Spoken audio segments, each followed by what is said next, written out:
என்னம்மா உள்ள இருக்கிற? மம்மி என்ன உள்ள வச்சு பூட்டிட்டு போயிட்டாங்க டாடி. எங்க? தெரியலையே. எனக்கு பசிக்குது டாடி.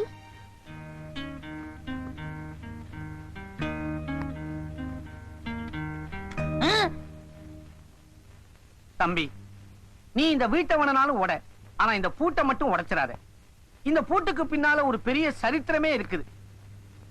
எங்க வீட்டுல எங்க போயிருக்காங்க? ராஜேஸ்வரி தியேட்டருக்கு கணவனே கண்கண்ட தெய்வம் படம் பார்க்க போறேன்னு போயிருக்கிறாங்க. பாவம், அந்த படத்தை நேத்தே எடுத்துட்டாங்க. குத்து மதிப்பா பார்த்தா இந்த ஆளு நல்ல ஆளுதான். ஆனா இவரு சம்சாரத்தோட இந்த வீட்டுல குடியிருக்கிறதுனாலதான் என்னுடைய எதிர் வீட்டுக்கு யாரும் குடி வர மாட்டேங்கிறாங்க.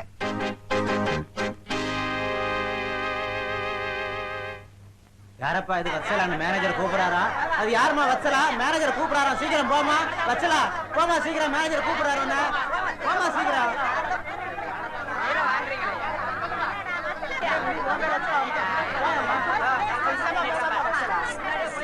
வாங்க வாங்க.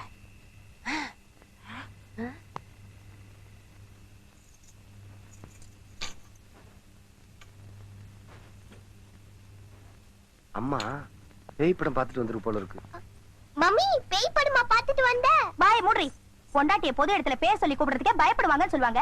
உங்க அப்பா என்னடானா தியேட்டர்ல ஸ்லைடுல போட்டு காமிச்சிட்டாரு. பெருசா வச்சலான்னு, வச்சலா என் பொண்டாட்டி, வச்சலா என் பொண்டாட்டின்னு. தியேட்டருக்கு வந்த பொறுக்கி பசங்க எல்லாம் படம் முடிஞ்சு போகும்போது வச்சலா உன்னை மேனேஜர் கூப்பிட்டாரு, வச்சலா உன்னை மேனேஜர் கூப்பிட்டாரு சொல்லிட்டு தான் போறானுங்க. சும்மாவா விட்டாங்களா? நேர்ல சொல்லிருந்தா இடுப்புல உடைச்சிருப்பேன். சொல்லிட்டு மறைஞ்சில போயிடுறானுங்க. யார சொல்லி என்ன பண்ண? எல்லாம் எங்க அப்பனை சொல்லணும். ஒரு படிச்சவனுக்கு ஒரு பணக்காரனுக்கு கட்டி கொடுத்திருந்தா ஒரு பண்பு தெரிஞ்சிருக்கும். இப்படி இங்கிதம் தெரியாத ஆளுக்கு கட்டி கொடுத்தா இம்சை தான் பண்ணணும். நான் போடட்டுமா? அத பெருசா போட்டீங்களே ஸ்லைடு, அது போதாது? அவ சத்தம் தான் கேக்குது, மருது சத்தத்தையே காணுமே. கொஞ்சம் இருங்க, இப்பதானே ஆரம்பிச்சிருக்காங்க. கிளைமேக்ஸ் என்னன்னு பாக்கலாம். பொழுது விடிஞ்சு பொழுது போனா இந்த வீட்டை பாக்குறதே உங்களுக்கு ஒரு பொழப்பா போச்சு. அட சும்மாரியா, புள்ளைய வச்சு பூட்டி விட்டு அவ சினிமாவுக்கு போயிருக்கா. பொறுத்தது போதும் பொங்கி எழுவான்னு பார்த்தா அவள்ல மனோர அவசரம் பேசுறா. இந்த ஊர்ல ஒரு வம்பு தும்புன்னா பேட்ட ரவுடிகளை எல்லாம் பொடிப்படி ஆக்குறவரு இந்த நாக்கு பூச்சிக்கிட்ட நடுநடுங்கல சாவறாரு. பொண்ணு கொடுத்து பொண்ணு எடுத்திருந்தா உனக்கு இதெல்லாம் தெரியும். நீ அர்த்தராத்திரில ஐட்டத்தை தள்ளிட்டு வந்த கேஸ், உனக்கு எங்க இதெல்லாம் புரிய போகுது? இங்க புகஞ்சா அங்க எரியும், இங்க அடிச்சா அங்க துடிக்கும். ஏடி ரசம் தனியா இருக்குது? அறிவட்ட முண்டம் தண்ணியா இருக்கிறதுனாலதான் ரசம், கெட்டியா இருந்தா அது குழம்பு. இது எனக்கு தெரியாதா? சினிமாவுக்கு போன என் தங்கச்சி ஸ்லைடு போட்டு அவமானப்படுத்திருக்கா இவன் அண்ணன். வஸ்தரா போன்ல ஓன்னு அழுகுறா.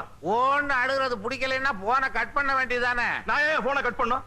காதை கட் பண்ணா மூலி ஆயிடுடா மூதேவி.